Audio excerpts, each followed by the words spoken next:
Graça e paz, meus queridos irmãos, aqui quem fala sou a irmã em Cristo, me chamo Ceissa e estou com mais um vídeo para o canal. Hoje eu quero falar sobre os pecados que o cristão não deve ter na sua vida com Deus. Aleluia, glória a Deus. Peço que você abra a sua Bíblia, que está em livro de Provérbios, capítulo 16 e versículo 5, que diz assim: Abominação é para o Senhor todo altivo de coração, ainda que ele junte mão a mão, não ficará impune. Amém, meus irmãos? Nós sabemos que todo altivo de coração se considera melhor do que os outros, e um desse pecado é a soberba. A soberba ela é definida como orgulho excessivo, de se considerar melhor do que as outras pessoas. A soberba é o pecado da pessoa extremamente vaidosa, que pensa e age como se ela estivesse acima de tudo e de todos. O oposto da soberba, meus amados irmãos, é a humildade. Então a gente tem que ser humilde de coração, não ter um coração elevado, altivo, porque isso é soberba, é orgulho, é vaidade. Aleluia, glória a Deus. A gente vê também, descrito no Gênesis, Deus proibiu que Adão e Eva provassem do fruto da árvore do conhecimento do bem e do mal. Mas o demônio, em forma de serpente, tentou os dois, dizendo que se provassem do fruto, seriam semelhantes a Deus, conhecedores do bem e do mal, querendo se tornar independentes do Senhor. Adão e Eva cometeram o pecado da desobediência e da soberba. Uma das passagens bíblicas que faz referência ao pecado da soberba é este: o Senhor detesta os orgulhosos de coração. Sem dúvida serão punidos. Aleluia. O segundo, meus irmãos, é a avareza. Peço que você abra sua Bíblia em 1 Timóteo 6, 9 e 10, que diz assim: Mas os que querem ficar ricos caem em tentação, e em laço e em muitas concupiscências loucas e nocivas, que submergem os homens na perdição e ruína, porque o amor do dinheiro é a raiz de toda espécie de males. E nessa cobiça alguns se desviaram da fé e se transpassaram a si mesmos com muitas dores. Então a gente conhece que a avareza, também chamada de ganância, é um apego excessivo aos bens materiais e ao dinheiro. A pessoa avarenta é mesquinha. Ela não gosta de compartilhar o que tem e faz de tudo para ter sempre mais. Então a avareza é o oposto da generosidade, meus amados irmãos. Então há muitas passagens na Bíblia que fazem alusão à avareza. Uma delas está em 1ª Epístola de Timóteo, redigida pelo apóstolo Paulo. Aleluia, glória a Deus. E a terceira é a inveja, que está em 1 Pedro 2 e 1, que diz assim: Livre-se, pois de toda maldade, de todo engano, hipocrisia, inveja e toda espécie de maledicência. Aleluia. Em 1 Pedro 2:1, há essa advertência sobre a inveja. Aleluia. Então a inveja, ela é a tristeza pelo bem de outra pessoa. O invejoso é aquele que se sente mal pelas conquistas alheias e é incapaz de ficar feliz pelos outros, como se a vitória da outra pessoa representasse uma perda pessoal. Então o oposto da inveja é a caridade, o desapego e o altruísmo. Há muitas passagens bíblicas sobre a inveja. Uma das mais importantes é aquela que narra o primeiro homicídio, Gênesis 4. No Antigo Testamento, lemos que Caim matou o próprio irmão porque Deus havia apreciado mais os sacrifícios feitos por Abel. Portanto, meus irmãos, de acordo com a Bíblia, o vício por trás do primeiro homicídio é a inveja. Também há outras menções a este pecado, pode ser encontrada em Gálatas 5:26. que diz assim: não sejamos presunçosos, provocando uns aos outros e tendo invejas uns dos outros. O quarto pecado é a ira. Aleluia, glória a Deus. A gente vê em livro de Provérbios 15:8. O homem irritável provoca dissensão, mas quem é paciente acalma a discussão. Aleluia. Então a ira, a raiva ou fúria é uma manifestação intensa de indignação que pode levar a agressões verbais ou físicas. O oposto da ira é a paciência. Aleluia. Há muitas passagens bíblicas que abordam o vício da pessoa irritada. A pessoa ela fica irritadiça, furiosa ou violenta. É o que se vê, por exemplo, neste versículo do livro de Provérbios.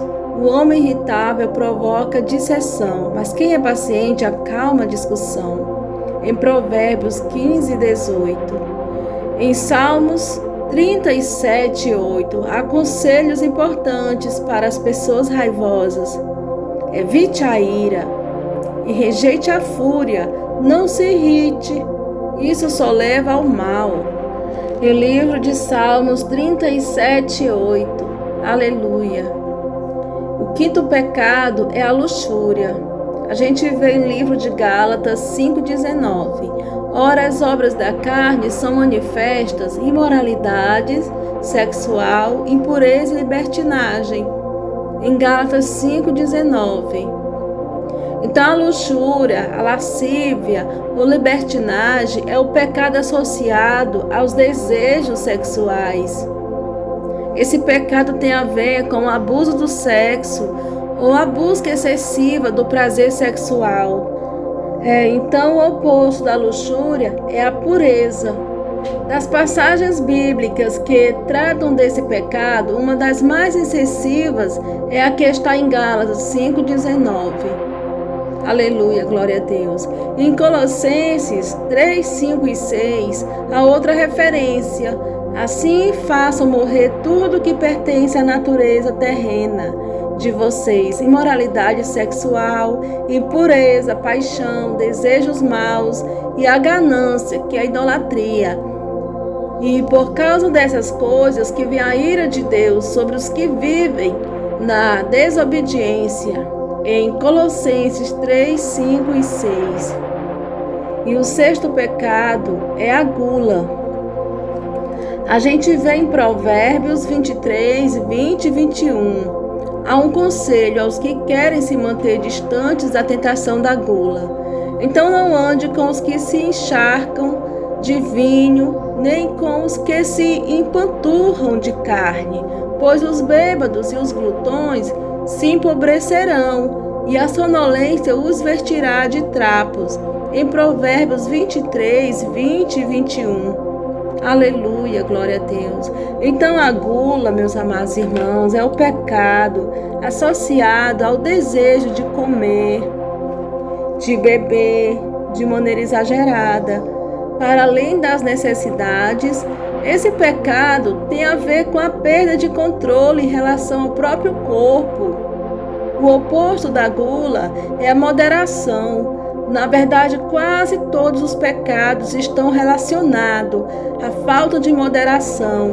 No caso da gula, trata-se do consumo em excesso de comidas e bebidas, ao qual se atribuem males físicos e espirituais, já que pode levar a outros pecados, como a preguiça.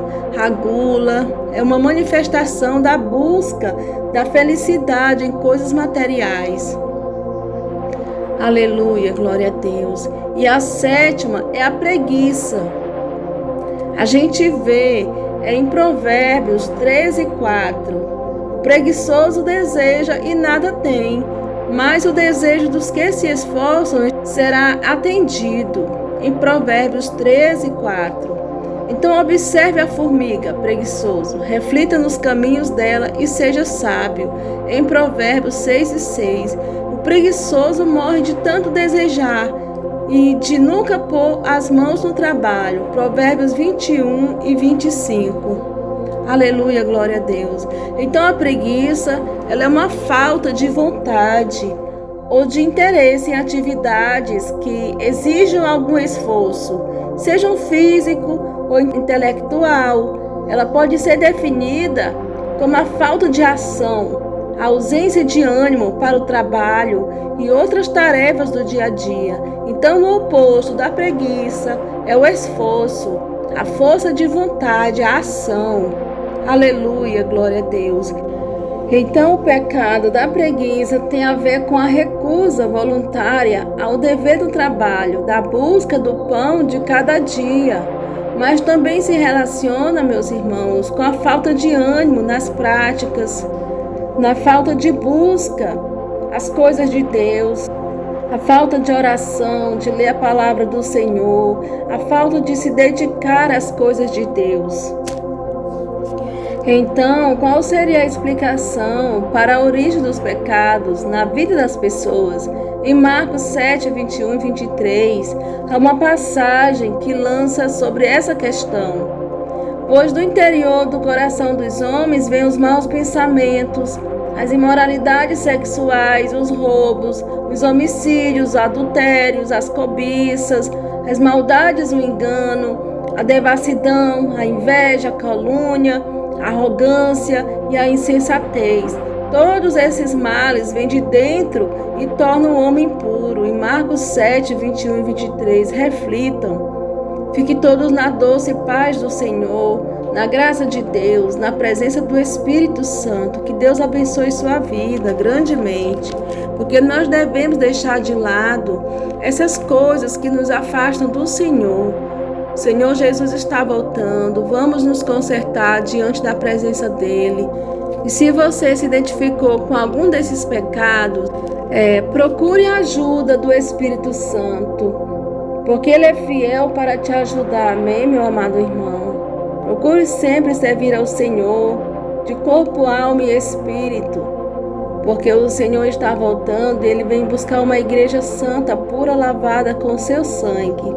Aleluia, glória a Deus. Fiquem todos na paz do Senhor Jesus.